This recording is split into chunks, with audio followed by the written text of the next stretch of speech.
Bismillahirrahmanirrahim. Assalamualaikum warahmatullahi wabarakatuh. Innal hamdalillah nahmaduhu wa nasta'inuhu wa nastaghfiruh wa na'udzu billahi min shururi anfusina wa min sayyiati a'malina. Man yahdihillahu fala mudilla lahu wa man yudlil fala hadiya lahu. Asyhadu an la ilaha illallah wa asyhadu anna Muhammadan 'abduhu wa rasuluh. Allahumma 'allimna ma yanfa'una wa anfa'na bima 'allamtana warzuqna 'ilman yuqarribuna ilaika ya arhamar rahimin. Allahumma faqihna fid din wa 'allimna at-ta'wil wa hadina siratal mustaqim. Allahumma inna na'udzubika min 'ilmin la yanfa' min qalbin la yakhsha' min nafsin la tashba' wa min da'watin la yusma' amma ba'. Alhamdulillah, pada malam ni kita diberi kesempatan oleh Allah Azza wa Jalla untuk kita bertemu sekali lagi melalui platform Facebook Live ni, yang mana kita nak berbicara tentang tajuk antara mazhab Syafi'i dan hadis sahih. Okey, antara mazhab Syafi'i dan hadis sahih, yang mana insya-Allah pada malam ni kita akan bahas 4 perkara. Jadi sebelum tu, sebelum kita pergi lebih lanjut, Ana nak tanya siapa yang tengah tengok live ni sekarang, suara Ana jelas tak? Kalau jelas boleh tulis kat komen bagi tahu suara jelas, ataupun ada terputus-putus ataupun suara tak dengar. Okey, kalau antum dengar boleh minta tulis di komen. Dan sefaham Ana lah, okey, setahu Ana Facebook live ni dia ada delay sikit dalam 40 saat. Okey. Okey, jelas, alhamdulillah. Jadi seperti mana yang telah diiklankan pada tajuk, okay, kita akan bahas malam ni 4 perkara. Yang pertama, apa maksud para imam-imam mazhab ni bila mereka kata yang apabila hadis itu sahih maka itulah mazhab aku. Dan ataupun kadang kita dengar Imam Syafi'i sebut, kalau kamu dapati pandangan aku bercanggah dengan hadis, maka campakkanlah pandangan aku ke dinding dan ikutlah apa yang adalah hadis. Okay. Jadi macam mana kita nak faham kata-kata tersebut? Okay, kata-kata tersebut ditujukan kepada siapa, apa konteks dia? Okay, itu pertama yang kita nak bahas. Kedua, jika kita ni orang awam, ataupun kita ni pelajar agama, atau kita ni ustaz contohnya, kita dapati ada hadis sahih yang bercanggah dengan mazhab kita, berselisihan dengan mazhab kita, apa kita nak buat? Kita nak tinggal mazhab kita ke, kemudian ambil hadis sahih tu, ataupun kita nak stick terus dengan mazhab kita, okay, dan kita tak beramal dengan hadis tu, kan? Kita nak buat apa? Okay. Kemudian topik ketiga, kita nak bahas juga penggunaan hadis dhaif dalam mazhab Syafi'i. Okay.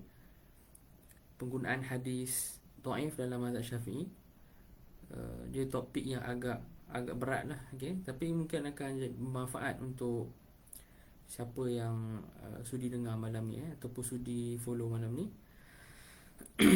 Last sekali, cukupkah mempelajari fiqh melalui kitab hadis-hadis hukum sahaja?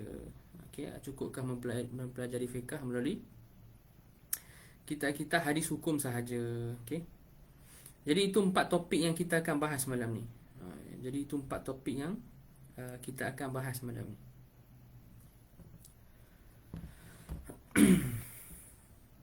Dan kenapa 4 topik ni dipilih? Sebab secara peribadi Ana dapati ini topik yang biasa berlegar di kalangan ataupun dalam masyarakat lah. Okay, masyarakat kita ada banyak kekeliruan ataupun ketidakfahaman berkaitan dengan isu ni, kan? Jadi sebab tu Ana nak sentuh 4 perkara ni.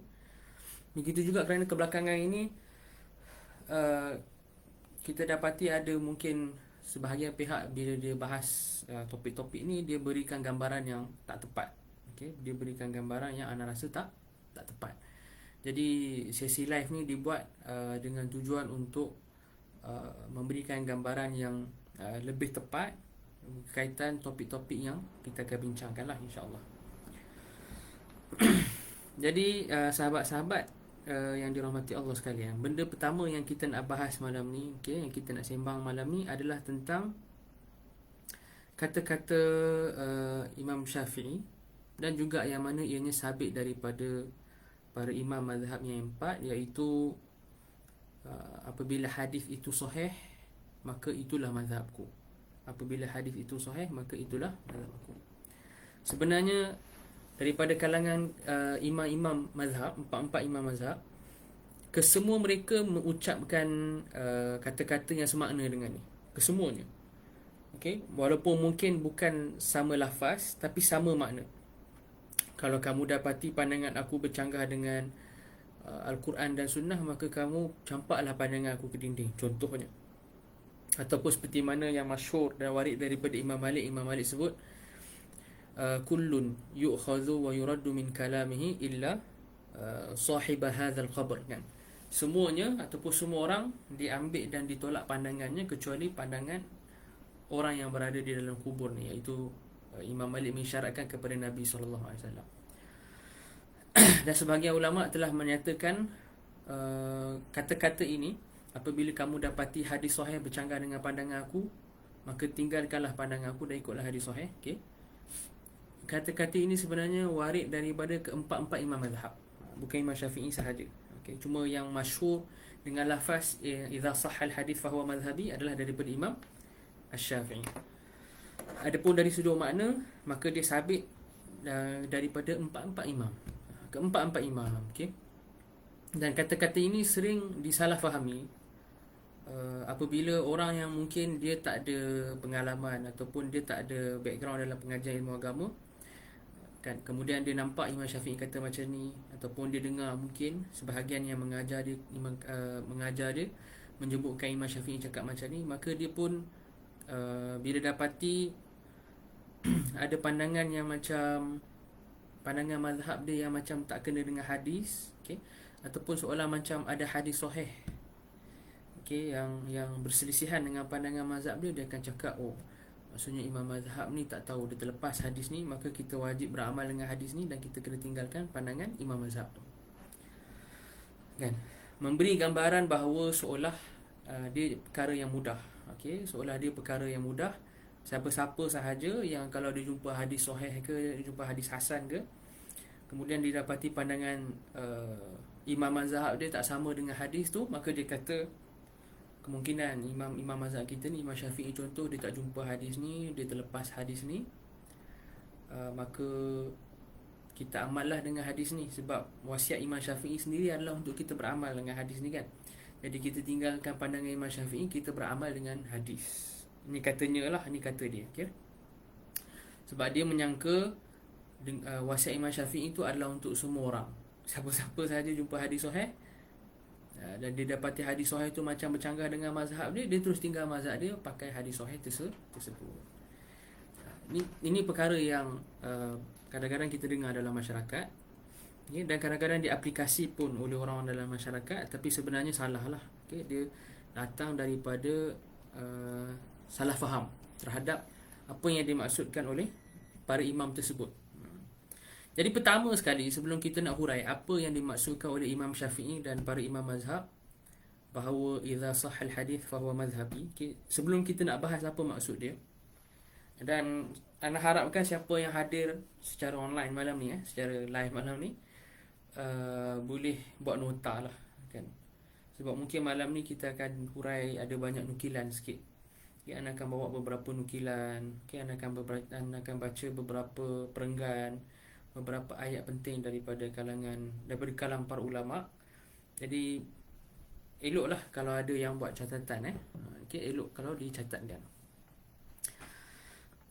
Jadi pertama sekali kita nak faham kata Imam Syafi'i idza sahhal hadis fa huwa madhhabi, ataupun kata-kata imam mazhab, kan.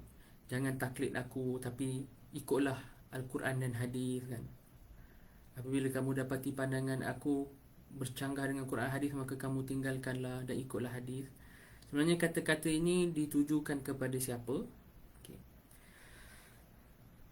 Ana bawakan beberapa nukilan lah. Okay, pertama Imam Az-Zarkashi dalam Al-Bahrul Muhit. Imam Az-Zarkashi ni ulama yang masyhur dalam dunia Islam dalam bidang usul fiqh.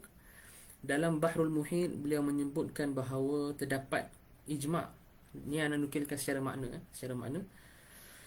Terdapat ijma' daripada kalangan para ulama bahawa kata-kata itu ditujukan kepada mujtahid. Jadi bila Imam Syafi'i kata apabila kamu dapati hadisku sahih, bila kamu dapati hadis itu sahih, kan, dan dia bercanggah dengan pandangan aku, maka kamu pakailah hadis tersebut, maka hadis itulah mazhab aku. Kata-kata Imam Syafi'i ini sebenarnya ditujukan kepada mujtahid. Sama jika Imam Ahmad kata, sama jika Imam Malik kata, sama jika Imam Abu Hanifah kata, okey. Kata-kata itu ditujukan kepada mujtahid. Ini Imam Az-Zarkashi sebut dalam Al-Bahrul Muhit. Kan? Dalam Al-Bahrul Muhit. Bahkan ada nas daripada Imam Ibn Taymiyah rahimahullah. Okey, daripada Imam Ibn Taymiyah, Imam Ibn Taymiyah sendiri, yang mana Imam Ibn Taymiyah sekarang nak menghuraikan kata-kata Imam Ahmad. Kata-kata Imam Ahmad ni macam kata-kata Imam Syafi'i lah. La tuqallidni, kata Imam Ahmad, la tuqallidni wa la tuqallid Malikan wala Syafi'iyya wala Al-Auza'i wala Thawri wa khudh min haythu akhadhu. Okey, wa khudh min haythu akhadhu. Jangan kamu bertaklid kepada aku, jangan bertaklid kepada Malik, jangan taklid kepada Syafi'i, kepada Auza'i dan Thawri. Ini kata-kata Imam Ahmad. Sebaliknya, ambillah dari mana mereka ambil. Maksudnya kamu ambil hukum hakam, pengetahuan tentang agama tu daripada sumbernya terus, iaitu daripada Al-Quran dan Sunnah. Jadi kata-kata ni diucapkan oleh Imam Ahmad, kan? Dan dia seolah senada dengan Imam Syafi'i lah. Hadis tu bila sahih, itulah mazhab aku, macam Imam Syafi'i sebut, kan? Jangan ikut saya, ikut hadis. Jadi apa kata Ibn Taymiyah tentang kata-kata Imam Ahmad ni? Okay. Kata Ibn Taymiyah rahimahullah, Imam Ahmad kalau dia tengah cakap dengan orang awam, dia akan perintahkan orang awam untuk minta fatwa dan bertaklid kepada para ulama. Tetapi kata-katanya tadi itu ditujukan kepada yang ulama daripada kalangan anak murid dia. Kan? Ulama daripada kalangan anak murid dia. Bayangkan, ulama daripada kalangan anak murid Imam Ahmad ni orang-orang yang mencapai darjah ijtihad lah. Jadi kata Ibn Taymiyah rahimahullah, wa ya'muru al-'ammiyya an yastaftiya Ishaq wa Aba Ubaid wa Aba Thawr wa Aba Mus'ab wa yanha al-ulama' min ashabihi ka Abi Dawud wa Uthman bin Sa'id wa Ibrahim al-Harbi wa Abi Bakr al-Athram wa Abi Zur'ah wa Abi Hatim al-Sijistani wa Muslim wa ghairihim an yuqallidu ahadan minal ulama. Itu kata Ibn Taymiyah. Kata Ibn Taymiyah, Imam Ahmad ni kalau dia tengah bicara dengan orang awam, dia menyuruh orang awam untuk minta fatwa dari Ishaq, Abu Ubaid, Abu Thawr, Abu Mus'ab. Tetapi Imam Ahmad melarang ulama daripada kalangan anak muridnya. Maksudnya yang mujtahid ni, dia melarang untuk mereka bertaklid kepada mana-mana ulama. Siapa? Contohnya anak murid Imam Ahmad, Imam Abu Dawud, Uthman bin Sa'id, Ad-Darimi, Ibrahim al-Harbi, Abu Bakar al-Athram, Abu Zur'ah, Abu Hatim dan lain-lain. Maka daripada kalam Ibn Taymiyah ni kita faham yang kata-kata para ulama, jangan taklid saya tapi ikutlah Quran dan hadis, kan? Jika kamu dapati pandangan saya bercanggah dengan Quran dan hadis, kamu buanglah pandangan saya, ikutlah Quran dan hadis. Ianya ditujukan kepada para ulama, terutamanya di kalangan mereka yang mencapai darjah ijtihad. Okay. Ada nukilan kedua daripada Imam Al-Qadhi Abu Ya'la Al-Hambali. Ini ulama dalam mazhab Hambali lah. Dalam kitab dia dalam usul fiqh Al-Uddah, kata Al-Qadhi Abu Ya'la, faqad mana'a Ahmadu min at-taqlid wa nadaba ila al-akhdh bil athar wa innama yakunu hadha fi man lahu ma'rifatun bil athari wal ijtihad. Imam Ahmad telah melarang orang untuk bertaklid dan mengajak kepada pegang terus dengan hadis, kan? Wa nadaba ila al-akhdh bil athar. Pegang hadis terus, tak payah nak taklid orang. Kata Al-Qadhi Abu Ya'la, innama yakunu hadha fi man lahu ma'rifatun bil athari wal ijtihad. Ini hanya untuk orang yang kenal apa itu athar dan hadis dan ijtihad. Kemudian itu nukilan kedua. Nukilan yang ketiga, nukilan yang ketiga yang tadi anda sebut daripada Imam Zarkashi yang awal, yang anda riwayatkan secara makna tadi tu daripada Al-Bahrul Muhit. Kata Imam Zarkashi, ni antum dengar,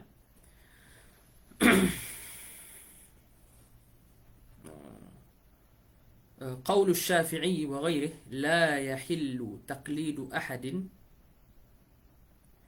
مرادهم على المجتهد. Kata-kata Imam Syafi'i dan selain Imam Syafi'i, imam-imam mazhab lain, la yahillu taqlidu ahadin, tak halal untuk kamu taklid siapa-siapa, ikut je terus Quran dan hadis.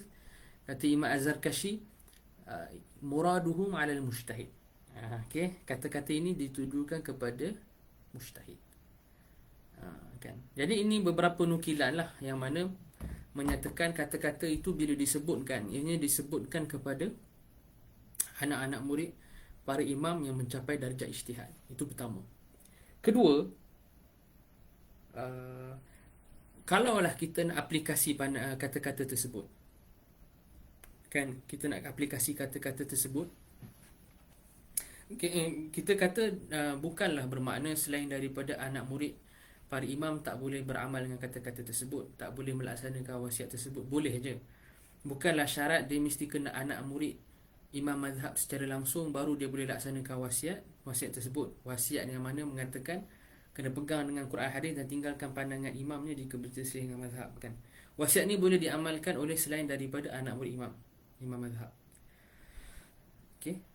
Tapi diamalkan oleh siapa? Soalannya. So jawapannya diamalkan oleh orang yang mencapai darjat mujtahid. Mencapai darjat mujtahid. Dia taklah khusus untuk anak murid imam mazhab je. Bahkan siapa-siapa sahaja dalam mazhab yang mencapai darjat ijtihad, dia boleh melaksanakan wasiat tersebut. Tapi dengan syarat lah. Okay? Dengan syarat dia mencapai darjat ijtihad. Itu syarat pertama. Kan? Syarat pertama, kalau dia nak pakai dan dia nak aplikasikan, dia nak laksanakan wasiat, idza sahal hadis fa huwa madhhabi, dia kena sampai darjat ijtihad. Kata Imam Abu Syamah Al-Maqdisi, ulama dalam mazhab kita masyhur, dia ada muqaddimah dia kepada kitab dia, Al-Kitab Al-Mu'ammal fi ar-Radd ila Al-Amr Al-Awwal, kalau nak tak silap tajuk dia. Dalam khutbah kitab tersebut, khutbah Al-Kitab Al-Mu'ammal fi ar-Radd ila Al-Amr Al-Awwal, kata Abu Syamah Al-Maqdisi rahimahullah, ni Imam Abu Syamah nak kata tentang siapa yang boleh nak laksanakan wasiat Imam Syafi'i itu. Apabila sahih satu hadis, maka itulah mazhab. Kata Imam Abu Syamah, okey, wala yata'atta dhalika illa min alimin bi'ulum al-ijtihad, fadhalika alladhi khatabahu asy-Syafi'i biqawlihi idza wajadtum hadits Rasulullah sallallahu alaihi wasallam ala khilafi qawli fakhudhu bihi wa da'u ma qult. Kan, kata Imam Abu Syamah, pengetahuan tentang hadis mana yang mansuh, hadis mana yang boleh digunakan sebagai hujah, okey, dan mana yang boleh digunakan sebagai dalil ni tidak dapat dicapai melainkan oleh orang yang telah alim dalam ilmu ijtihad. Mereka inilah yang Imam Syafi'i tujukan kepadanya kata-kata beliau yang masyhur, idza wajadtum hadits Rasulullah sallallahu alaihi wasallam ala khilafi qawli fakhudhu bihi wa da'u ma qult. Jika kamu dapati hadis Rasulullah SAW bercanggah dengan pendapatku, maka ambillah hadis tersebut dan tinggalkanlah pandanganku. Jadi syarat pertama, dia kena mencapai darjah ijtihad dalam mazhab. Sekurang-kurangnya dia mencapai darjah ijtihad dalam mazhab. Okey. Dan ini disebutkan oleh ramai lah. Syarat ni disebutkan oleh ramai. Sebab tu dalam mazhab Syafi'i, ulama yang bincang panjang tentang apakah maksud Imam Syafi'i idza sahal hadis fa huwa madhhabi. Okey. Mereka adalah pertama Imam Abu Syamah Al-Maqdisi, kedua Imam Ibn Salah Abu Amr Ibn Salah Syahrazuri, kemudian yang ketiga Imam An-Nawawi rahimahullah, yang keempat Imam As-Subki Taqiyuddin As-Subki, yang kelima Imam Zarkashi. Okey, Imam Zarkashi. Mereka para ulama ni, lima ni dalam mazhab kita telah menerangkan dengan panjang lebar apa maksud Imam Syafi'i idza sahal hadis fa huwa madhhabi. Jadi syarat pertama yang mereka ni sebut, okey, kita bagi kesimpulan tu dululah. Syarat pertama yang mereka sebut, orang tu kena capai darjat ijtihad macam Imam Abu Syamah Al-Maqdisi kata tadi. Kan? Yang kedua, dia kena, ni syarat yang kedua ni disebutkan oleh Imam An-Nawawi dalam Muqaddimah Al-Majmu' ada. Syarat yang kedua adalah dia kena istiqra' Istiqra' ni maksudnya dia dah merujuk dan dia dah baca, dia dah follow kitab Imam Syafi'i satu demi satu, dia tengok satu demi satu. Begitu juga ashab, para ashab dalam mazhab Imam Syafi'i, ulama-ulama dalam mazhab Syafi'i ni pun dia dah tengok satu demi satu kitab, sehinggalah dia ada ghalabatul dhann. Okey, sehinggalah dia ada ghalabatul dhann bahawa bila dia tak jumpa hadis tu dalam kitab-kitab Imam Syafi'i dan tidak juga jumpa hadis tu dalam kitab-kitab ashab, maka ini petanda bahawa memang Imam Syafi'i terlepas hadis tu, atau Imam Syafi'i tak tahu hadis tu. Okey, tapi syarat dia kena istiqra' kitab-kitab Imam Syafi'i dan kitab-kitab ashab. Ayastaqri'a jami'a kutub Syafi'i wa ashabihi liyaghliba ala dhannihi anna Syafi'iyya rahimahullah lam yaqif ala hadha al-hadith atau lam ya'lam sihhatah. Dia kena istiqra' semua kitab-kitab Imam Syafi'i dan ashab, liyaghliba ala dhanni, supaya dia ada ghalabatul dhann Imam Syafi'i memang tak jumpa hadis tu, terlepas hadis tu. Dan syarat ni sangat susah. Okay, kalau kita nak hurai syarat kedua ni sangat susah. Syarat kedua ni disebut oleh Imam, seingat ana, Abu Amr ibn Salah dengan Imam Nawawi. Antum bayangkan, nak istiqra' kitab Imam Syafi'i pun agak sukar. Sebahagian kitab Imam Syafi'i mafqud. Ada kitab-kitab jadid Imam Syafi'i yang mafqud, kan? Antara yang baru sampai dekat kita, yang baru terbit akhir-akhir ni adalah kitab Ahkamul Quran Imam Syafi'i. Ahkam Al-Quran. Okey, Al-Quran tapi disebut Al-Quran lah mengikut lughah Imam Syafi'i. Antara yang baru sampai ataupun yang baru terbit, kan? Dan kemudian antara yang banyak daripada kitab-kitab jadid Imam Syafi'i ni, qaul jadid beliau dah diterbitkan sekali dengan cetakan moden dalam Al-Um cetakan moden, tahqiq Syekh Rifat Fauzi. Dalam tu ada Al-Um dan banyak kitab-kitab qaul jadid. Tetapi tetap ada beberapa kitab-kitab yang jadid lah, kita cakap qaul jadid yang tak sampai kat kita, yang mafqud, yang tak sampai kat kita, kan? Maksudnya Imam Syafi'i punya kitab tak semua sampai kat kita, hatta yang jadid, qaul jadid. Itu pertama. Kedua, kitab-kitab ashab sangat banyak tak sampai kat kita. Kitab-kitab ashab yang mafqud sangat banyak tak sampai kat kita. Okey. Sebab tu untuk kita jazam ataupun untuk kita ada ghalabatul dhann, kita dah istiqra' kitab-kitab ashab sangat susah. Banyak kitab ashab tak sampai dekat kita. Ya, sebab tu dulu, bukan dululah, hari tu, beberapa minggu lepas, ana ada kesempatan kontak dengan Dr. Muhammad Umar Al-Kaf, pengarang tesis Al-Mu'tamad Inda Syafi'iyah, kan?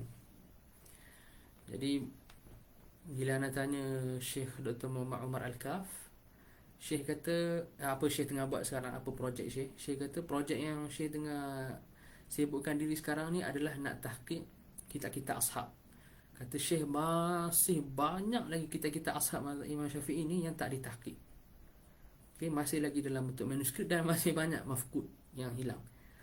Jadi macam mana kita nak jazam ataupun kita nak ada sangkaan yang kuat, ghalabatul dhann, bahawa kita dah istiqra' kitab-kitab ashab? Sangat susah. Okay, sangat susah. Syarat kedua ni susah, kan? Syarat ketiga adalah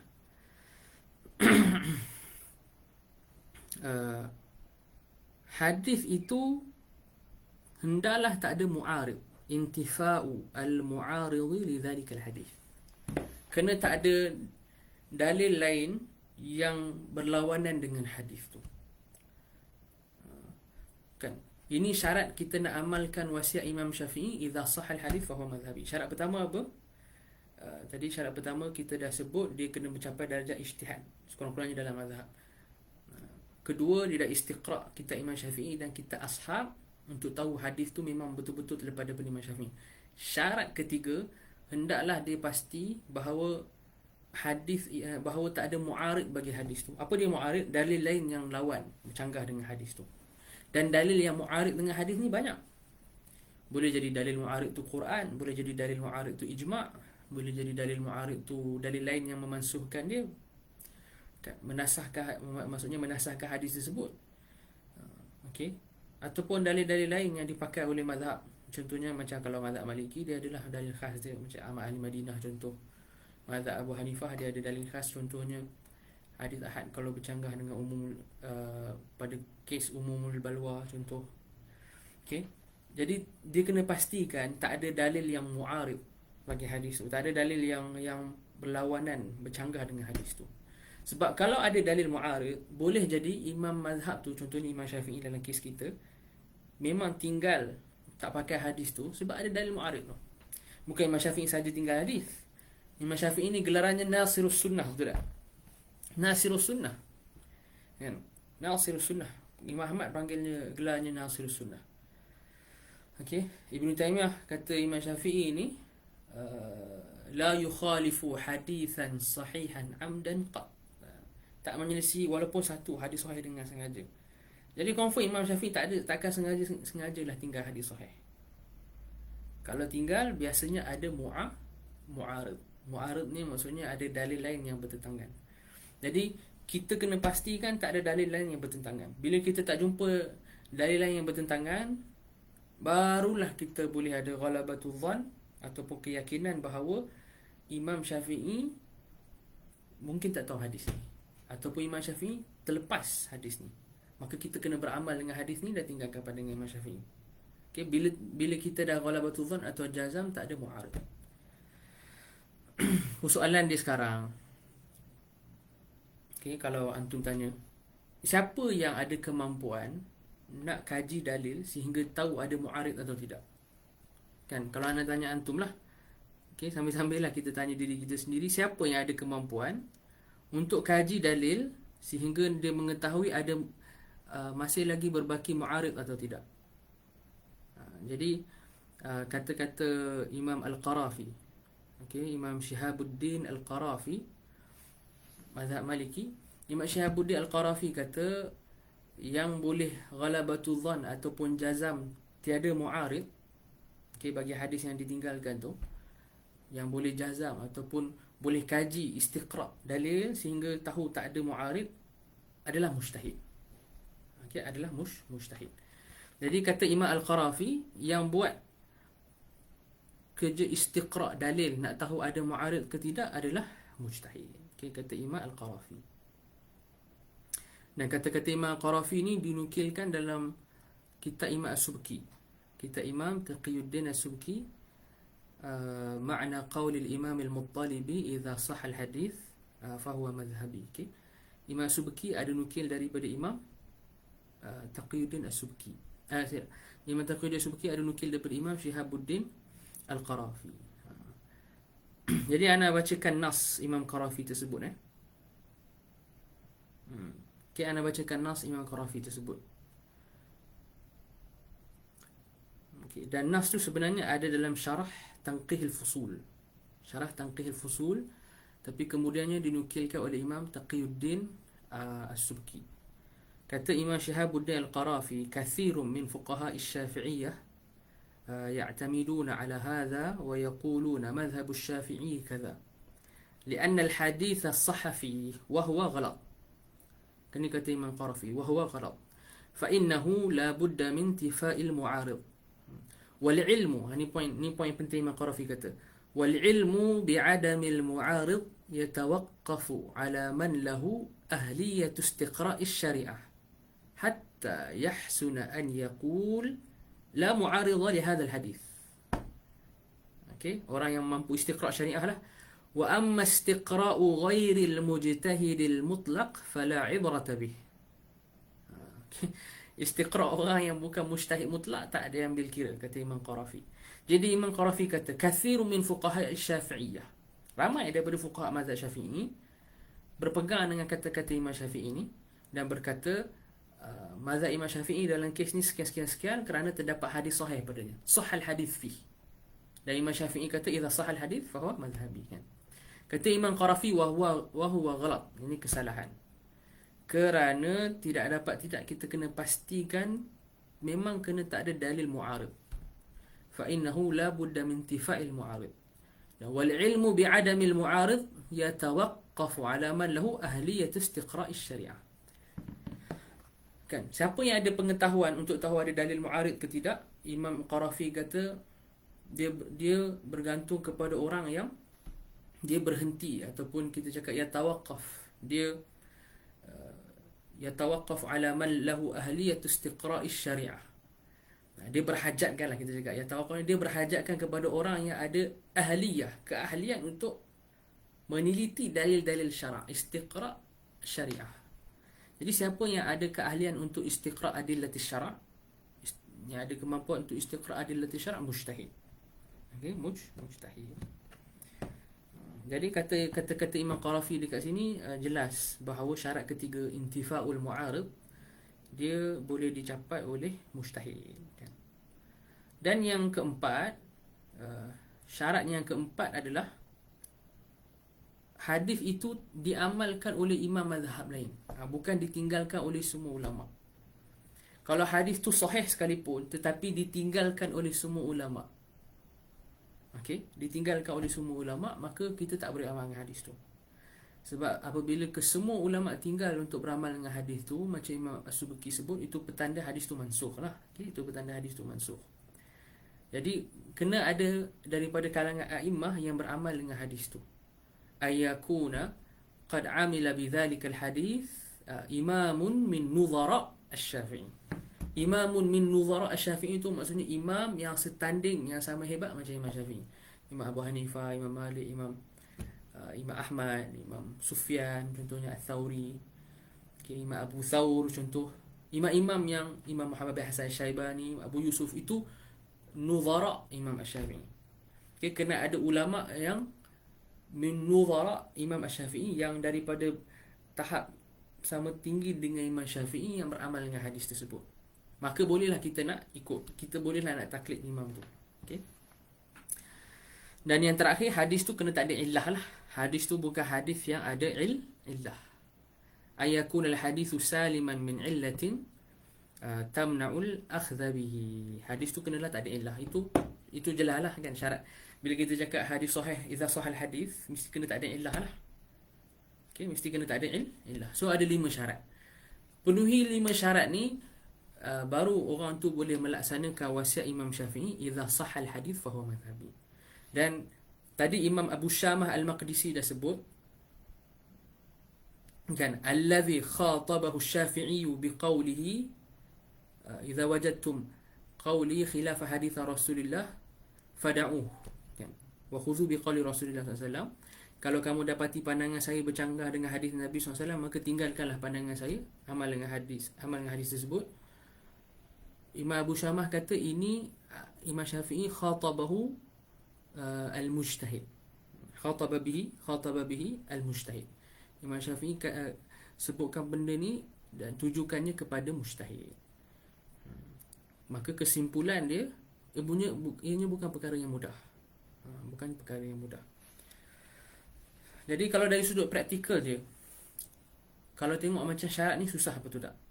5 syarat atau 4 syarat untuk beramal dengan ataupun melaksanakan wasiat Imam Syafi'i, idza sahal hadis fa huwa madhhabi, ni macam susah.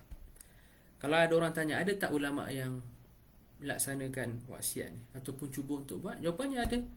Antaranya Imam Nawawi sendiri. Imam An-Nawawi sendiri.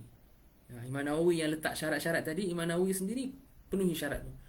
Sebab tu dalam Al-Majmu' Imam Nawawi Syarah Al-Muhadzab, dalam beberapa tempat Imam Nawawi ada menyebutkan masalah ni antara masalah yang idza sahal hadis fa huwa madhhabi.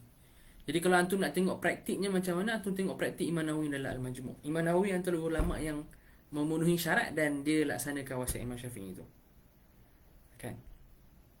Antaranya isu puasa untuk si mati yang ada hutang puasa. Antum boleh buka dalam Al-Majmu', antum tengok perbahasan dalam bab puasa.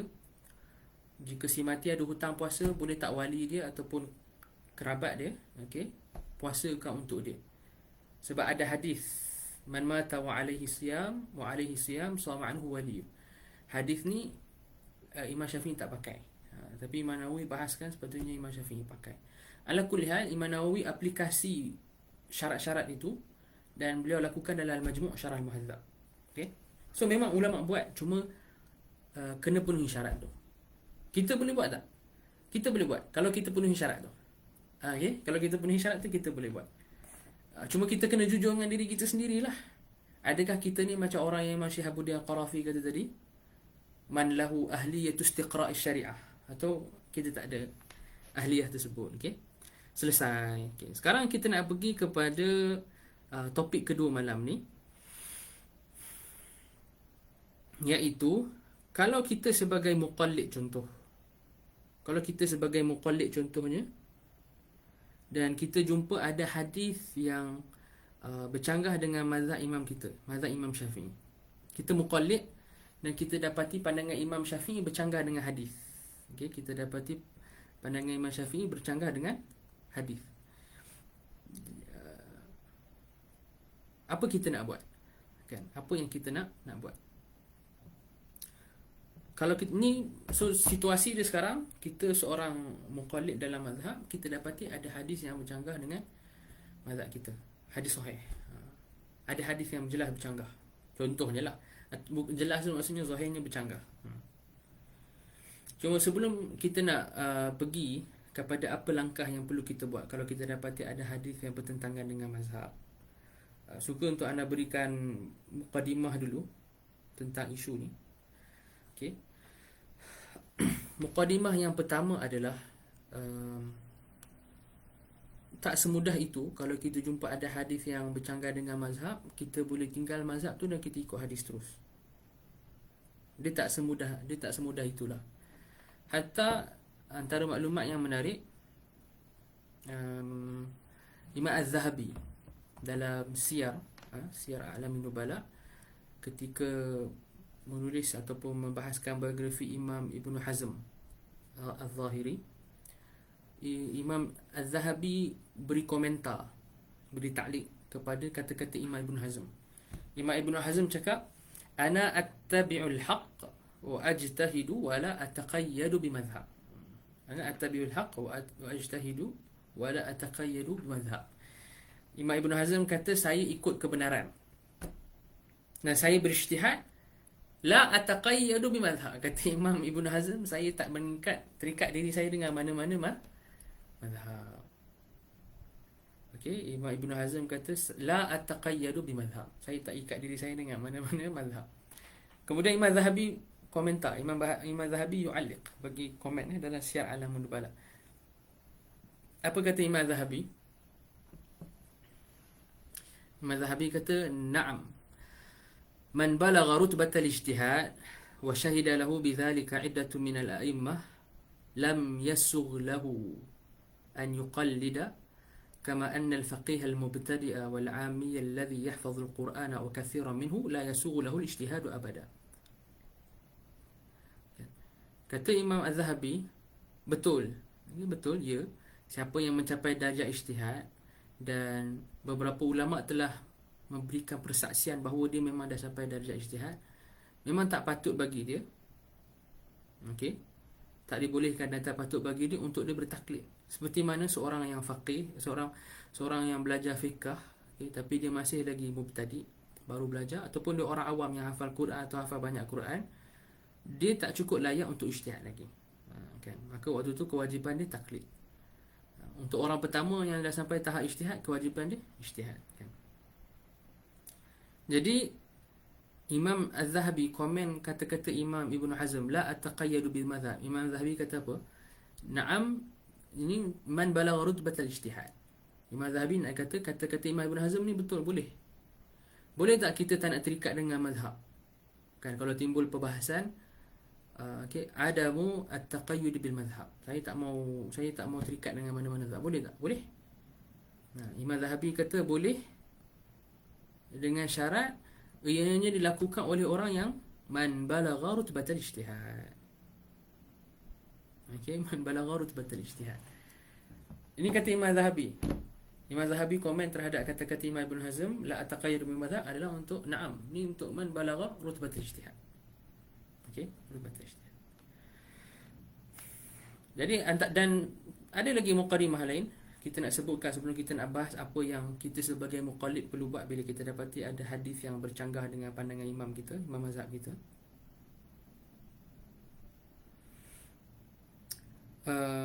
Kita kena tahu bahawa para imam mazhab ni, kalau kita dapati ada hadis sahih yang bercanggah dengan pandangan mazhab imam kita, kan, kita kena faham yang kebiasaannya, pada banyak keadaannya hadis tersebut ditinggalkan kerana ada mu'arid lah, kerana ada mu'arid, ataupun kerana ada dalil lain yang berlawanan dengannya. Bahkan Imam Al-Qarafi sebut dalam Az-Zakhirah. Az-Zakhirah ni kitab dalam fiqh mazhab Maliki tebal dan muqaddimah Az-Zakhirah ni muqaddimah dalam ilmu usul. Dan muqaddimah Az-Zakhirah Imam Al-Qarafi ni dalam ilmu usul fiqh. Ini Imam Qarafi komen ada hadis yang Imam Malik tak pakai, hadis sahih yang Imam Malik tinggalkan.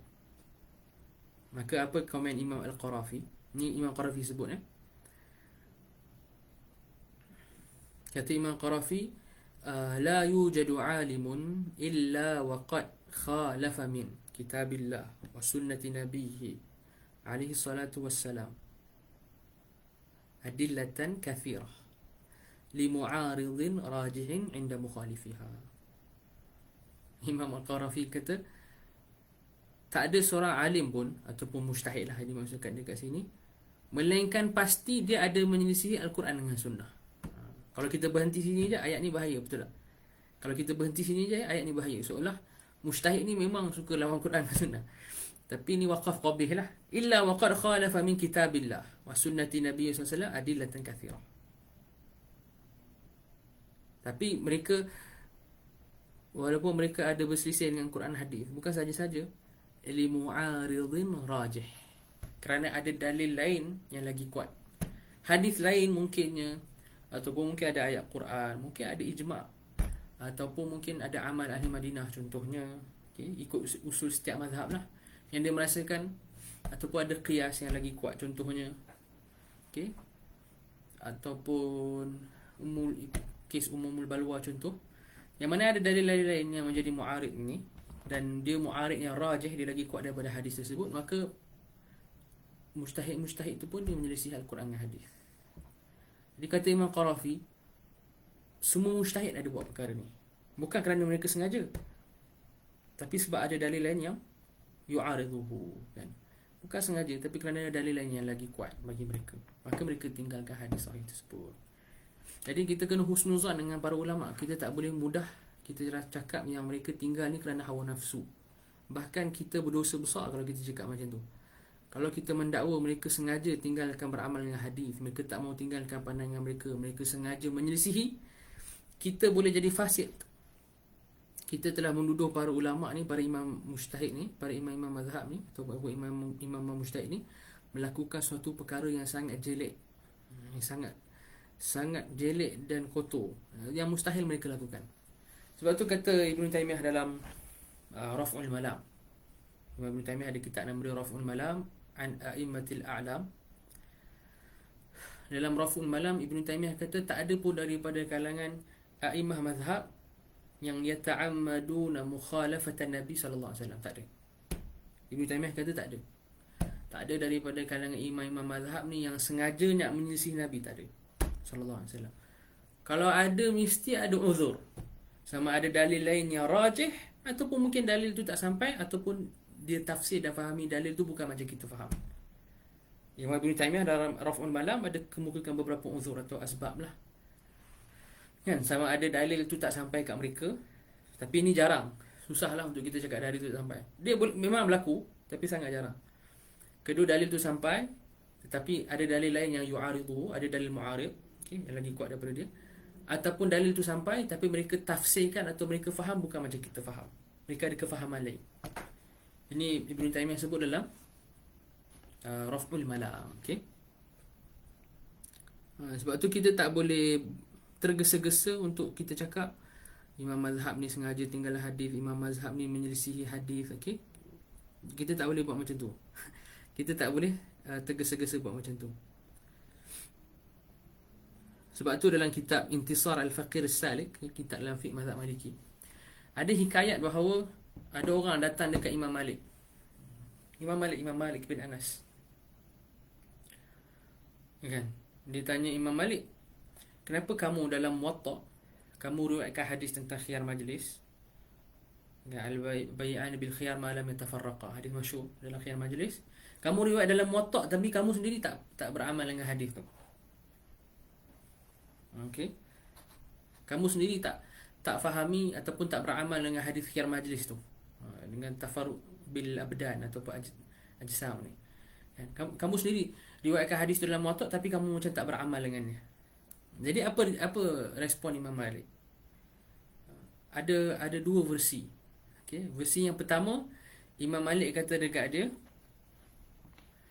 saya bawakan hadis tu dalam muwatta juga supaya orang macam kamu tahu saya tinggalkan hadis tersebut kerana saya dah ada ilmu tentang hadis tu. Maksudnya saya bukan tinggal saja-saja tapi pasti ada sebab lain. Kan? Liya'lam al-jahilu mithluk anni ala ilmin taraktuhu. Kata Imam Malik lah, supaya orang jahil seperti kamu, kata dekat lelaki tu, anni ala ilmin taraktuh, saya tinggalkan hadis tu kerana saya dah ada ilmu tentang, kerana saya rasa ada dalil lain. Barulah kamu tak tuduh saya tak tahu hadis tu. Sebab tu saya bawa masuk dalam muwatta juga. Dalam versi lain, ada orang lain kata dekat Imam Malik, kenapa kamu tak beramal dengan hadis al-bayyi'an bil khiyar, sedangkan kamu tahu hadis tu, kamu riwayatkannya. Imam Malik kata, ya betul, saya tahu, saya dah dengar hadis tu. Okey. Wa anta tal'abu ma'as sibyan fil baqi'. Saya dah tahu dan dengar hadis tu dalam keadaan kamu tu masih lagi budak kecil, main-main dekat Baqi'. Tengah masih main-main dengan kawan-kawan dekat Baqi', kat Madinah lah. Kan, dengan kawan-kawan budak-budak kecil. Imam Malik kata, aku dah dengar dah hadis tu. Okey. Jadi Imam Malik nak bagi tahu, Imam Malik bukan sengaja tinggalkan hadis tu. Imam Malik tinggalkan kerana mu'arid.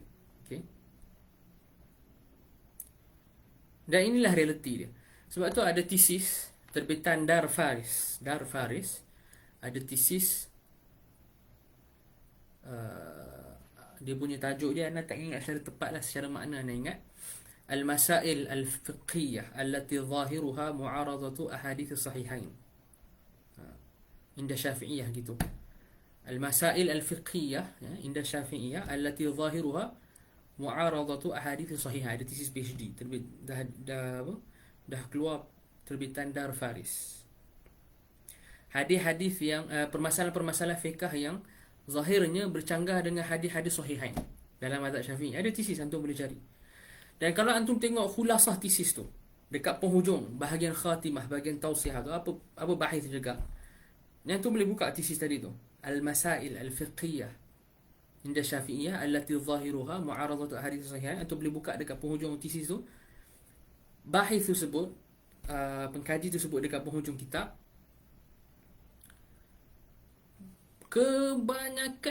Kebanyakan permasalahan fiqh dalam mazhab Syafi'i yang bercanggah dengan hadis-hadis sahihain, hadis Bukhari dengan Muslim itu, kesemuanya ditakwilkan kerana ada dalil lain, ada dalil mu'arid.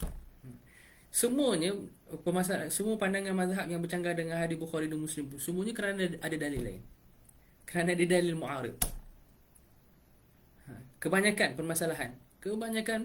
majoriti besar permasalahan yang dalam mazhab Syafi'i yang zahirnya bercanggah dengan hadis Bukhari dengan Muslim, semuanya kerana ada dalil mu'arid. Antum boleh baca dekat penghujung tesis tu,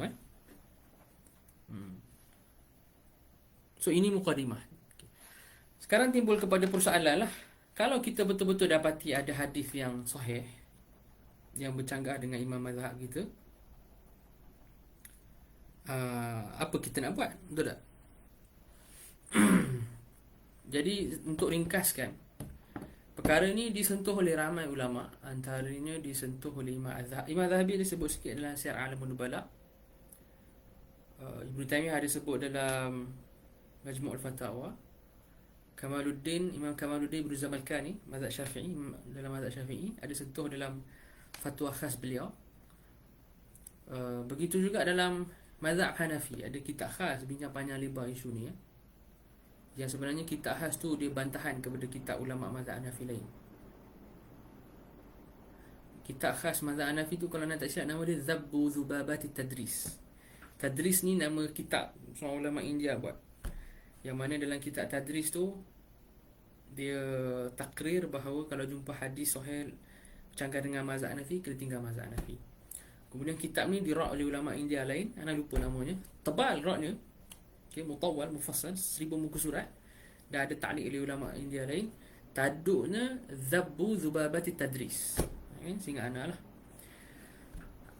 Ala kulli hal, khulasah dia apa?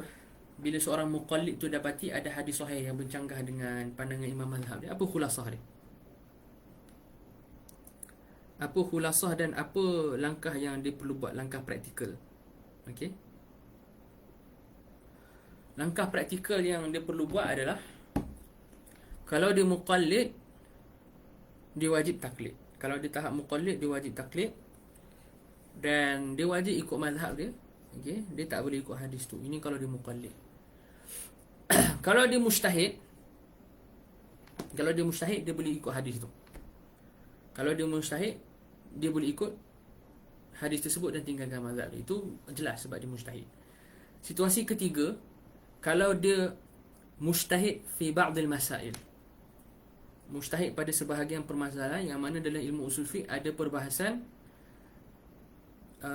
al-qaul bitajazzu'il ijtihad. Perbahasan di kalangan ulama usul, wujud ke tak tajazzu' al-ijtihad. Boleh ke kemampuan untuk ijtihad itu yatajazza, terpisah-pisah. Okey, maksudnya ada orang kemampuan dia dalam bab ibadat mungkin dia dah layak ijtihad, tapi dalam bab muamalat dia tak layak ijtihad. Ada orang kemampuan dia dan kepakaran dia dalam bab muamalat dia dah layak ijtihad, tapi dalam bab jinayat dia tak layak ijtihad. Ada orang dalam munakahat dia dah ada ahliyah untuk ijtihad, tapi dalam bab-bab lain dia tak boleh ijtihad. Itu isu tajazzu'ul ijtihad. Jadi kata Imam Kamaluddin Ibn Zamalkani, hatta Ibn Taimiyah ada dalam Majmu' al-Fatawa, nanti anda bacakan nasnya. Kalau dia dah sampai ke tahap dia ada ahliyatul ijtihad, walaupun ini alal qaul bi tajazzul ijtihad, okey, maka dia wajib ikut hadis tu dan tinggalkan mazhab dia. Siapa ni? Mujtahid ataupun orang yang ada ahliyah, apa kita cakap tajazzul ijtihad ni. Dia wajib beramal dengan hadis tu, tinggalkan mazhab dia. Tapi kalau dia muqallid, dia wajib ikut mazhab dia.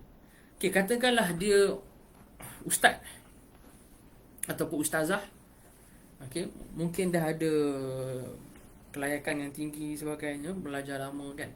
Ustaz-ustazah ada master PhD, mengaji lama, belajar lama, talaqi lama, okey. Mungkinlah dia tak sampai darjah ijtihad.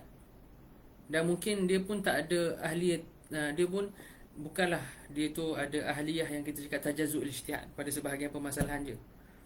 Cuma dia ni dah mengaji lama kan. So boleh tak waktu tu? Jadi kata Imam Kamaluddin Ibn Zamalkani dalam fatwa beliau tu, Futiyah fi Ittiba'il Hadis, kalau dia dah betul-betul kaji permasalahan tu, dia yakin, dia kumpul semua dalil, dan dia dapati ada imam mazhab lain yang pakai hadis sahih tu, ada imam mazhab lain yang pakai, mesti kena ada imam mazhab lain yang pakai. Syarat ni penting, hatta yang mazhabi pun sebut, kena ada imam mazhab lain yang pakai. Maka waktu tu yajuz, bukan wajib, yajuz, harus untuk dia tinggalkan mazhab dia dan ikut hadis tu. Tapi bukan ikut hadis tu, taklid imam yang berpegang dengan hadis tu, yajuz. Jadi kesimpulan dia, muqallid dia wajib ikut mazhab dia. Dia tak ikut hadis tersebut, dia wajib ikut mazhab dia. Ni muqallid. Mujtahid dia wajib ikut hadis lah, sebab dia mujtahid, dia tak ada mazhab lah. Okey. Orang yang ada mengikut pandangan tajazzul ijtihad, dia ada kemampuan untuk ijtihad dalam juzuk permasalahan tu, dan dia dapati hadis tersebut bercanggah dengan pandangan imam dia, dia ikut hadis tu, dia tinggalkan mazhab dia. Dia bukan mujtahid, dia tak ada kemampuan hatta untuk tajazzul ijtihad pun, tapi dia dah mengaji lama, ustazah mengaji lama, talaqi lama, alim dah. Dia dapati hadis tu bercanggah dengan pandangan mazhab dia, dan ada imam mazhab lain yang pakai hadis tu. Ada imam mazhab lain yang yaqulu bihi, yang pegang dengan hadis tu, maka dia boleh taklid imam mazhab lain. Harus untuk dia stay dalam mazhab dia, harus untuk dia berterus untuk dia ikut saja pandangan mazhab dia, dan harus juga kalau dia nak, dia taklid imam mazhab lain dalam kes hadis ni khususnya. Okey, harus. Yang terakhir muqallid. Muqallid farduhu taklid, dia taklid je mazhab dia. Okey, dia tak keluar. Okey. Ini kesimpulan daripada kalam ramai ulama lah. Okey, antara yang tafsil paling terperinci macam anda pernah sebut dalam kuliah-kuliah sebelum ni, Imam Kamaluddin Ibn Zamalkani dalam Futiyah fi Ittiba'il Hadis. Hatta Ibn Taimiyah dalam Majmu' Fatawa buat dia. Okey. Yang mana mungkin kalam Ibn Taimiyah ni mengejutkan lah. bagi setengah orang kot kan. Anda baca kalam Ibn Taymiyah dalam Majmu' Fatawa. Bila Ibn Taymiyah tengah bincang tentang isu tajazzu'ul ijtihad. Tapi panjang nas Ibn Taymiyah ni.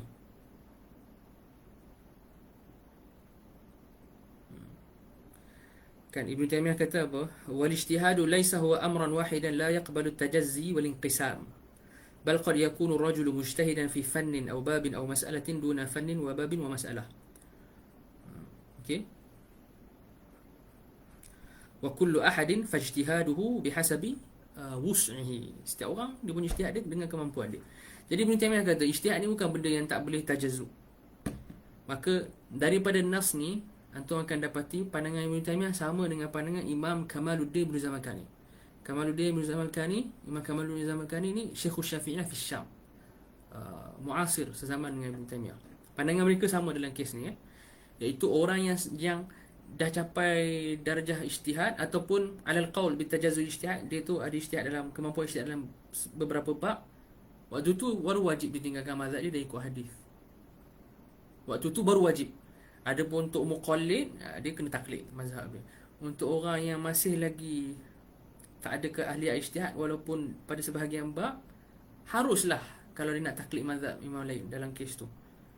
Jika tidak, tetap harus untuk dia terus bertaklid dalam mazhab dia. Tadi isu. So, anda teruskan baca. Kata Ibn Taymiyah, kan?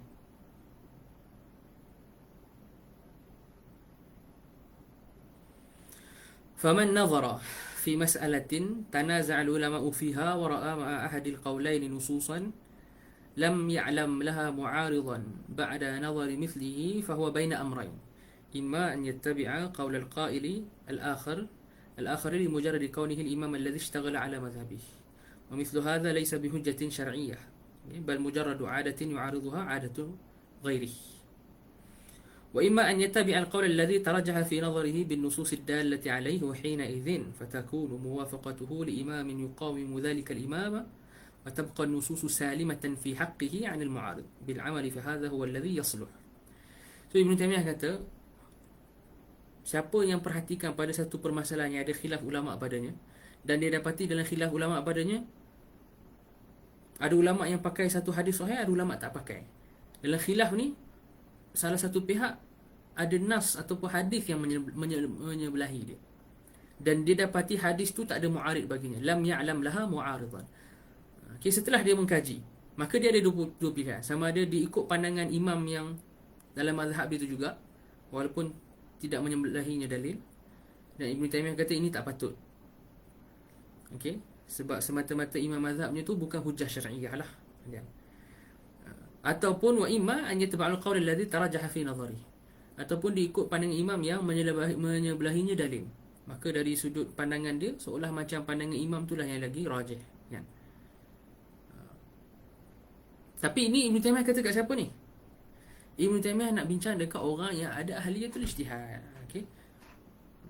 Apa buktinya? Sebab perenggan ni atasnya Ibn Taymiyah bahas tentang isu tajazzul ijtihad. Al-ijtihad laisa huwa amran wahidan la yaqbalu at-tajazzi wal inqisama bal qad yakunu rajulun mujtahida fi fannin aw babin aw mas'alah.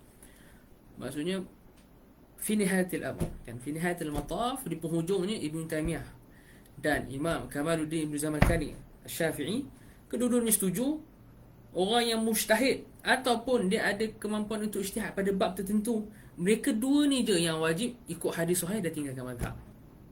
Mereka dua ni je. Selain tu, kalau dia muqallid, dia wajib taklid mazhab dia. Kalau dia alim tapi dia tak sampai tahap ijtihad, haruslah untuk dia tinggalkan mazhab dia dan taklid pandangan imam lain yang beramal dengan hadis tu. Dengan syarat dia taklid pandangan imam lain lah, yang dia tahu beramal dengan hadis tu.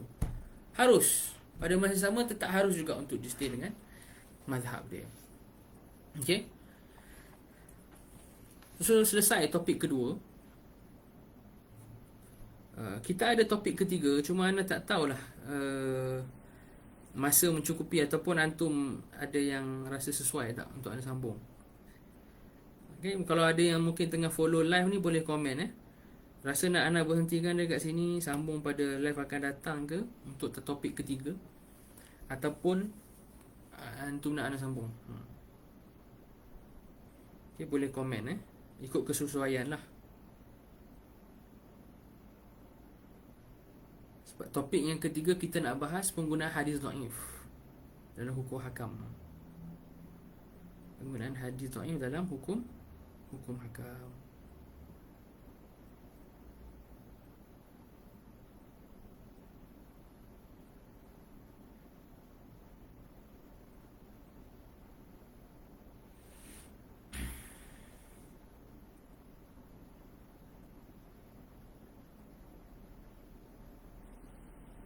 Jadi anak-anak tunggu apa respon antum. Merasa kita nak sambung tak untuk topik ketiga?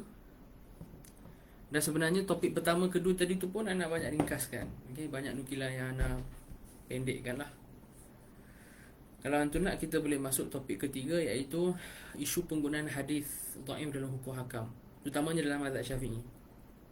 Okay, sebab dia ada perbahasan yang panjang, ada perbahasan yang penting untuk siapa yang minat lah dan nak tahu lebih lanjut. Okay, sebab dia tak semudah kita cakap, oh hadis dhaif ni tak dipakai dalam bab ahkam, kita buang semua. Hadis dhaif ni hanya boleh pakai dalam bab targhib dengan tarhib, fadail amal sahaja. Dia tak semudah tu.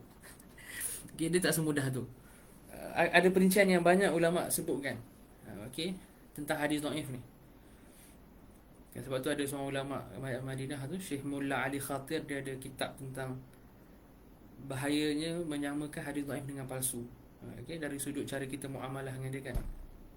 Khuturatu al-musawah ataupun at-taswiyah baina al-hadith al-dhaif wal hadith al-mawdu'. Jadi dia topik yang penting. Cuma anda nak tahulah dekat komen. Okay, siapa yang ada kesempatan boleh tulis dekat komen, nak sambung untuk perbahasan hadis dhaif ni malam ni ke, ataupun antum nak cari masa lain. Sebab anak ikut antum. Sebab kalau lama sangat, mungkin ada yang dia tak boleh fokus dan sebagainya. Tapi kalau ada yang nak, anak boleh sambung lah. Al-amru ilaikum.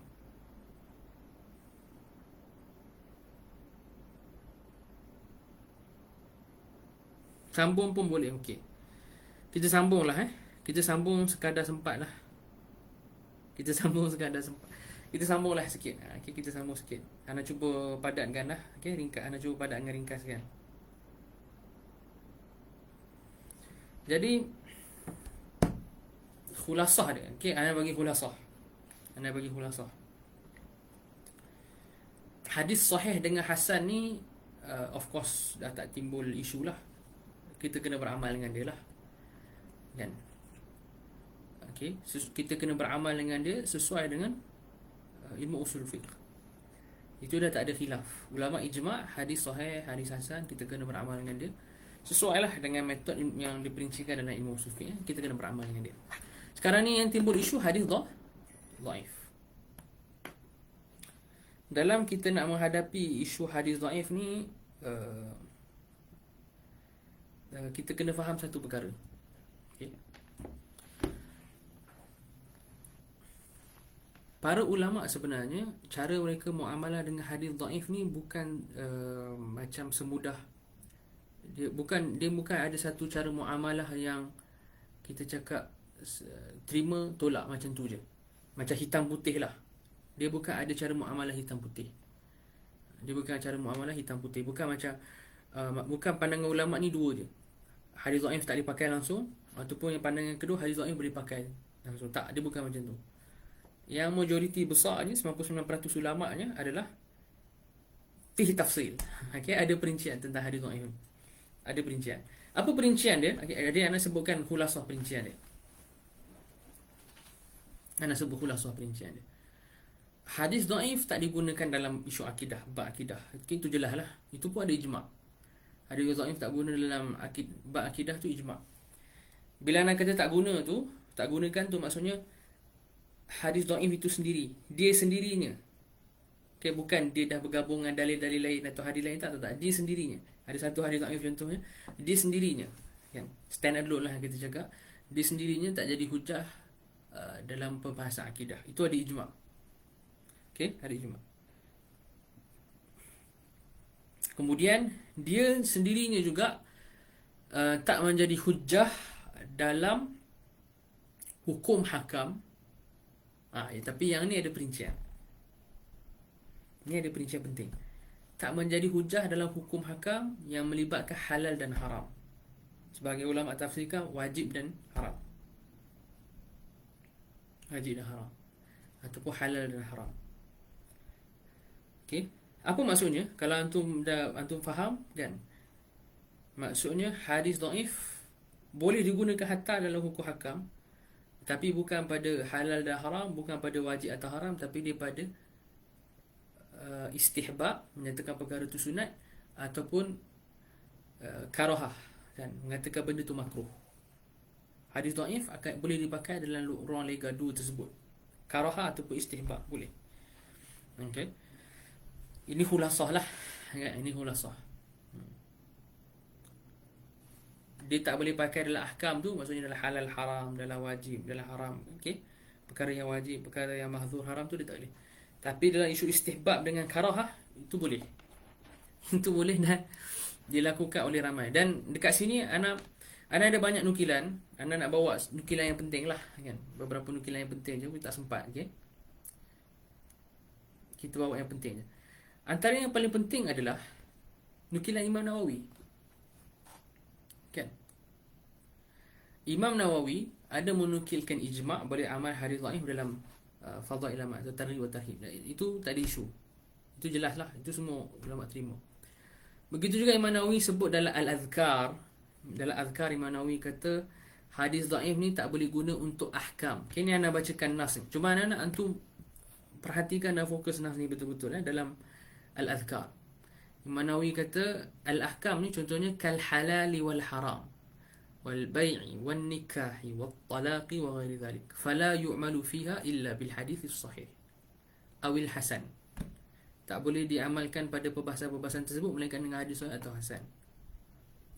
Cuma lepas ni antum fokus illa ay yakuna fi ihtiyatin fi syai'in min dhalik, melainkan pada perkara-perkara yang ada unsur ihtiyat, berhati-hati padanya daripada perkara-perkara yang disebutkan pada isu kahwin, pada isu jual beli, pada isu talak, kan, yang ada unsur ihtiyat. Kama Imam Nawawi bagi contoh, idza warada hadithun dha'if bi karahati ba'd al-buyu' aw al-ankihah fa inna, ni antum dengar, fa innal mustahabba an yatanazzaha anhu. Seperti mana warid hadis dhaif berkaitan makruhnya sebahagian jual beli, makruhnya sebahagian akad bentuk akad perkahwinan. Fa innal mustahab, okey, sesungguhnya yang sunat adalah an yatanazzaha an, untuk dia meninggalkan daripada melakukan perkara tersebut. Maksudnya terjebak dalam jual beli yang makruh tu, ataupun terjebak dalam akad perkahwinan yang makruh tu. Jadi kalau anda tanya al-istihbab sunat, hukum taklifi ke tak? Hukum taklifi. Dengan ijma' ulama, hukum taklifi ni antaranya an-nadab ataupun istihbab, kan? Jadi hukum taklifi sekarang Imam Nawawi sabitkan dengan hadis dhaif sebab ada unsur ihtiyat. Ni nas Imam Nawawi dalam Al-Adhkar. Okey, dan kalau antum tengok syarah Al-Adhkar oleh Imam Ibnu Allan, Imam Ibnu Allan pun sebut perkara yang sama. Bahkan ada di sana nas jelas daripada Imam Az-Zarkashi, okey, Badruddin Az-Zarkashi dalam nukat beliau terhadap Ibnu Salah. Okey, nukat beliau terhadap Ibnu Salah ataupun Alfiyah Imam Iraqi, anda tak ingat. Nukat Imam Az-Zarkashi, nukat ni macam ta'liq. Ta'liq dan nukat dalam ilmu hadis ni banyak. Kita ada nukat Imam Iraqi, nukat Imam Zarkashi, kan, nukat Imam Al-Biqai, kan, sebagainya. Antaranya nukat Imam Zarkashi. Dalam nukat Imam Zarkashi, Imam Zarkashi sebutkan dengan jelas hadis dhaif tak digunakan dalam hukum hakam tu secara umum, tetapi ada 3 permasalahan yang menjadi pengecualian. Okey, Imam Zarkashi kata ada 3 permasalahan yang menjadi pengecualian bahawa boleh diamalkan dengan hadis dhaif, okey, walaupun dalam bab hukum hakam. Ini Imam Zarkashi naskan dalam An-Nukat. Okey, jadi anda bacakan nas tersebut, anda tengah cari. Imam Zarkashi sebut. Okey, jumpa dah. Jadi kata Imam Nukashi fi nukat ala Ibn Salah. Anda rasa nukat ala Muqaddimah Ibn Salah lah, okay? Macam Imam Iraqi dengan Imam Ibn Hajar buat ni, rahimahumullah. Imam Zarkashi kata, ma zakarahu min adamil amali bil dha'if fil ahkam yanbaghi an yustathna minhu suwar ahaduha alla yujada dalalatun siwah. Itu pertama. Al-thaniyah, kita pergi poin dulu lah, idza wujida lahu syahidun muqawwin muakkid. Kedua. Yang ketiga, al-thalithah ayakuna al-mawdu', maksudnya perbahasan yang dibahaskan ni, topik yang dibahaskan ni, mawdu' ihtiyat, tempat yang kita kena berhati-hati. Fayajuzul ihtijaju bihi. Imam Zarkashi sebut dalam nukat ada 3 tempat. Apa dia? Jika dalam bab tu, dalam permasalahan tu memang tak ada hadis lain, tak ada hujah lain, tak ada dalil lain yang lagi jelas melainkan hadis dhaif sahaja, maka boleh dipakai. Dan ini memang makruf usul mazhab Hanbali. Siapa tahu usul mazhab Hanbali, dia tahu. Hatta Imam Ibn Qayyim pun perincikan dekat muqaddimah kitab apa nama dia, Ilamul Muwaqqi'in. Itu bagi Imam Ahmad, kalau dalam satu masalah tak ada dalil lain melainkan hadis dhaif, Imam Ahmad pakai. Hatta dalam mazhab Syafi'i pun Imam Sakhawi ada sebutkan dalam Fathul Mughith, Syarah Al-Fiqh Al-Iraqi, ada keadaan yang Imam Syafi'i akan pakai hadis mursal jika pada permasalahan tu hadis mursal je dalil yang ada. Ada keadaan-keadaan. Okey, itu pertama. Yang kedua, idza wujida lahu syahidun muqawwin muakkid. Jika ada syahid, ada dalil lain yang menyokong kandungan hadis dhaif tu, ada qiyas, ada umum ayat Quran, okey, ataupun ijma' contohnya, maka dipakailah hadis dhaif tu walaupun pada bab ahkam. Ni kata Imam Zarkashi dalam bab ahkam ni. Bukan isu fadail amal ke tarikh tahrim ni, dalam bab ahkam. Yang ketiga, ayakun al-mawdu', maksudnya al-hukum ni mawdi'ah ihtiyat. Mawdi'ah ihtiyatin. Perbahasan hukum yang kita nak bahas ni pada tempat yang berlaku padanya dituntut untuk kita berhati-hati, ihtiyat. Apa maksud ihtiyat? Kita kena tafsirkan dia pada perbahasan makruh ataupun mustahab. Makruh ataupun istihbab. Okey? Itu penting. Jadi ini nukilan daripada Imam Zarkashi jelas. Dalam bab ahkam pun dia pakai hadis dhaif. Dan antum kena faham, hadis dhaif yang kita bahas ni adalah kita guna hadis dhaif tu sendiri. Dia itu sebagai stand alone hujah. Adapun hadis tu dhaif tapi ada dalil lain, amal ahli Madinah yang kuatkan dia ke, ada qiyas yang qiyas yang sama dengan dia ke, umum ayat Quran yang sama dengan dia, itu tak jadi isu. Itu semua mazhab buat. Itu semua mazhab buat. Itu tak jadi isu.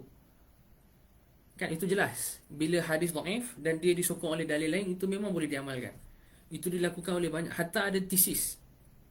Antum boleh jadi tesis PhD, satu tesis PhD tentang Imam Ahmad, satu tesis PhD tentang Imam Syafi'i. Kan antum boleh cari tajuk ni, anda tak ingatlah secara tepat, secara makna je. Antaranya al-masail allati bana 'alaiha al-Imam Ahmad ala al-hadits dhaif ataupun ala al-hadits dhaifah. Al-masail allati bana 'alaiha al-Imam Ahmad ala al-hadits dhaif. Tesis PhD. Antum boleh tengok berapa banyak permasalahan yang Imam Ahmad gunakan hadis dhaif apabila hadis dhaif tu disokong oleh dalil lain. Hatta dekat sana ada juga tesis PhD lain tentang masail dhaifah yang Imam Syafi'i, masail fiqhiyah Imam Syafi'i bana ala al-hadits dhaif. Ada juga. Tesis PhD tu ada, PDF pun ada. Jadi kalau tu baca dulu tesis ni dan tengok kesimpulan dia, Imam Syafi'i dan Imam Ahmad, kalau hadis tu dhaif sekalipun tapi ada penyokong dalil lain, ikut usul-usul imam ni lah, usul-usul imam mazhab ni, usul imam masing-masing, mereka akan pakai hadis tu. Kalau ada dalil penyokong yang menepati usul mereka, mereka pakai hadis tu. Dan yang ni yang bukan kita nak bahas. Yang ni hadis dhaif yang ada aslun yashhaduhu. Dalil lain, usul lain yang support dia. Ini kita letak tepi. Kita bahas hadis dhaif sendiri sahaja. Dia tu sendiri dhaif dan dia tak ada dalil lain. Boleh tak guna? Boleh guna untuk 3 tadi yang Imam Zarkashi sebut. Boleh guna yang 3 tadi untuk Imam Zarkashi sebut. Okey. Ini khulasah lah. Kan. Khulasah. Okay, panjang sebab panjang adanya perbahasan dan nukilan dia. Anda mungkin habiskan malam ni dengan nukilan daripada nukilan penting daripada Imam, yang mana nukilan ni disebutkan oleh nukilan ni dibawa oleh Imam Al-Laknawi.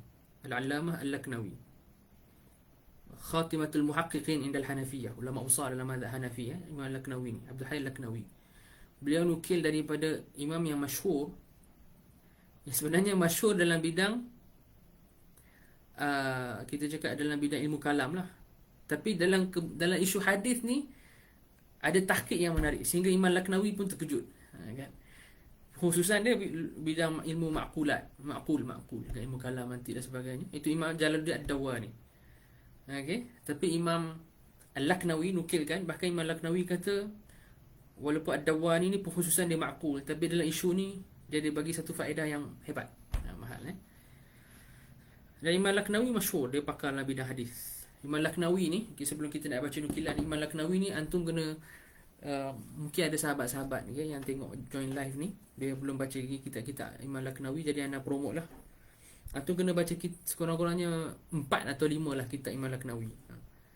Pertama, kitab tentang jarh wa ta'dil, kitab beliau Ar-Raf' wa Takmil, kitab masyhur, silibus untuk belajar jarh wa ta'dil dengan tahqiq Syekh Abdul Fattah Burdah. Semuanya dengan tahqiq Syekh Abdul Fattah Burdah.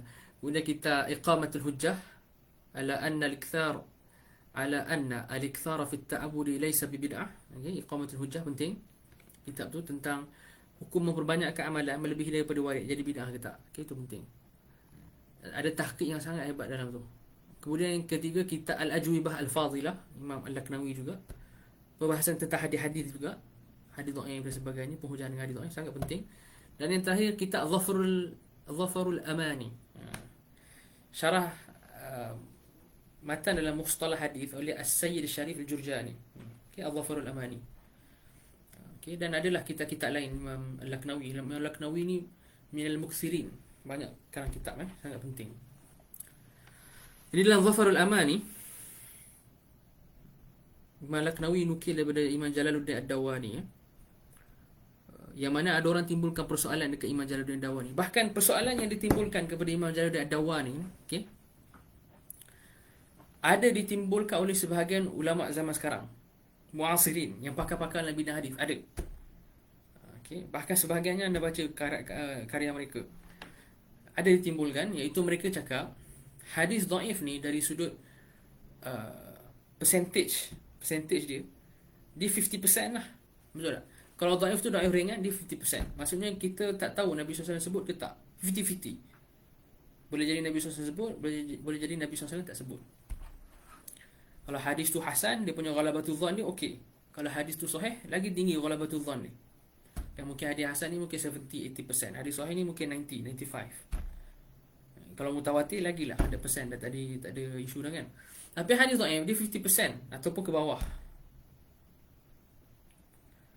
Jadi macam mana kita nak guna dia? Kalau dia punya dalalah ilm yang dia bagi tu pun syak pada dia 50%, macam mana dia nak yufidu fil ahkam at-taklifiyah? Macam mana dia nak bagi hukum istihbab, nak bagi hukum karahah? Kan ada orang timbulkan persoalan tu lah. Apa kata Imam Ad-Dawwani? Okey.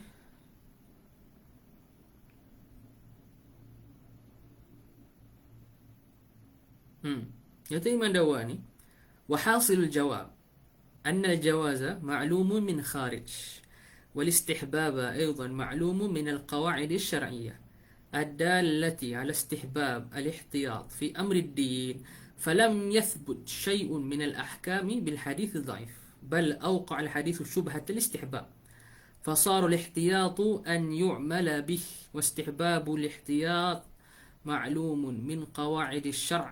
Okay, انتهى كلام Ad-Dawwani.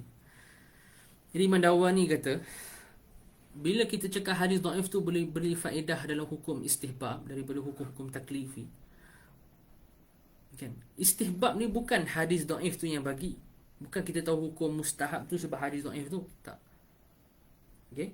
Tapi mustahab tu kita tahu daripada umum kaedah-kaedah syarak. Sebab kita ada dalil-dalil dalam syarak. Contohnya tu betul, ada hadis 40 Nabi SAW sebut, dan hadis 40 kan masyhur, da' ma yaribuka ila ma la yaribuk. Tinggalkan apa yang meragukan kamu kepada apa yang tak meragukan. Hadis da' ma yaribuka ila ma la yaribuk tu, itu antara dalil umum syarak yang menunjukkan bahawa al-mustahab adalah kita ni berhati-hati. kita ihtiyat, betul tak? Apa yang meragukan kita, kita tinggal. Okey, kita tinggal. Hadis tu umum dalil untuk kita beramal dengan ihtiyat. Jadi hadis dhaif yang ada faedah istihbab amalan tertentu, contohnya, kan? Yang mana amalan tu tak haram, dia tak haram lah. Kalau haram ada dalil begitu dia haram. Ni amalan tu tak haram. Okey. Dan amalan tu juga tak ada wajib, tak ada dalil yang kata dia wajib. Maka buat tak apa, tak buat tak apa. Tapi bila ada hadis kata eloknya kita buat, maka dekat situ ihtiyat dia adalah, yang berhati-hatinya adalah kita buat sebab kita nak dapat maslahah pahala. Sebab kalau kita tak berhati-hati tu, kita dah tafwid maslahah pahala. Kita dah melepaskan maslahah pahala. Jadi eloknya kita buat. Kalau ada hadis dhaif kata eloknya kita tinggal, karahah, macam Imam Nawawi kata tadi kan, bi karahati ba'dil buyu' wal ankihah. Hadis dhaif tu kata sebahagian jual beli ni bentuk ni makruh, sebahagian bentuk jual beli ni makruh, sebahagian bentuk kahwinan ni makruh. Maka waktu tu yang berhati-hati kita buat apa? Kita tinggalkan lah. Walaupun asalnya dia bukan haram kan, tak ada dalil haram pun, tapi kita tinggalkan anwa' jual beli dengan ankihah tu kerana ada hadis dhaif. Kita beramal dengan ihtiyat. Dan beramal dengan ihtiyat ni sabit dengan umum dalil syarak. Antaranya hadis tadi lah, da'ma yaribuka ila ma la yaribuk kan. Jadi kata Imam Ad-Dawani, maka yang isbat hukum istihbab sekarang bukan hadis dhaif tu. Hadis dhaif tu just isyaratkan kepada kita dalam isu ni kita pakai istihbab. Tapi istihbab tu sendiri sabit dengan kaedah umum syarak dengan dalil lain-lain. Hadis dhaif ni just isyarat kita ini maudhi' untuk kita amal dengan ihtiyat. Ini maudhi' ataupun ini tempat yang kita nak amal dengan ihtiyat. Seperti kata Imam Dawani, adallah al-istihbab bil ihtiyat fi amri din. Falam yathbut syai'un min al-ahkam bil hadis dhaif. Maka tak ada hukum hakam pun yang sabit dengan hadis dhaif dalam kes ihtiyat ni sebenarnya. Bahkan apa yang hadis dhaif tu buat, hadis dhaif tu just bagi kita isyarat atau syubhah dekat kita bahawa oh, ini mungkin tempat yang elok kita pakai ihtiyat padanya. Bal awqa'a al-hadithu, maksudnya hadis dhaif tu syubhatul istihbab. Fasara al-ihtiyatu an yu'mala bih. Maka waktu tu yang ihtiyat, berhati-hati, kita beramal dengan dia. Sama ada beramal tu pada melakukan amalan tertentu yang hadis dhaif tu kata mustahab kan, ataupun pada meninggalkan amalan tertentu yang hadis dhaif tu kata, yang hadis dhaif tu memakruhkan. Okey. Wastihbabul ihtiyat ma'lumu min qawaid asy-syara'. Intaha kalam Ad-Dawani. Dan beberapa muka surat lepas tu Imam Al-Laknawi ada pujilah, okey, kalau Imam Dawani ni.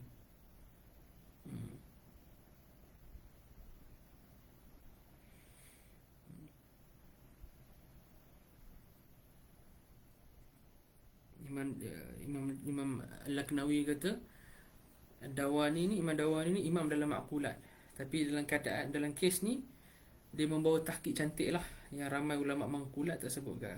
Okey, antum boleh baca lah dia punya sambungan ni dalam Zafarul Amani.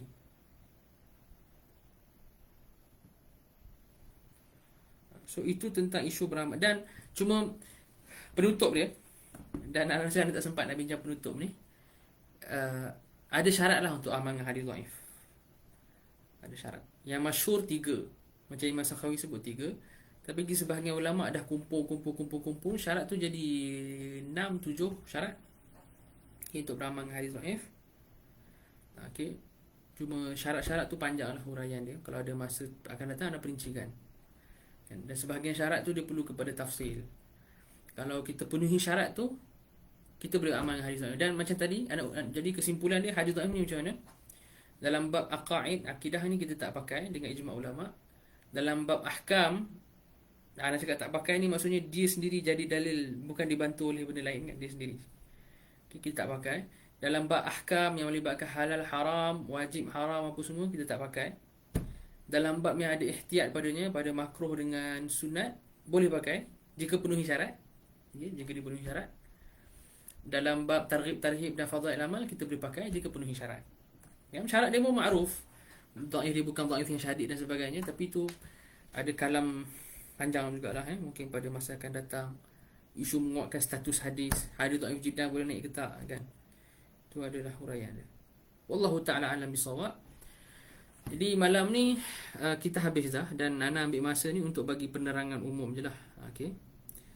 penerangan umum, bagi beberapa nukilan untuk antum mungkin dapat gambaran umum, mungkin membuatkan antum sendiri rasa tertarik nak kaji dengan lebih lanjut sendiri ke, ataupun bertanya orang lain ke. Okay, so anda sentuhlah tajuk-tajuk tu. Kalau ada apa-apa soalan boleh tanya lah.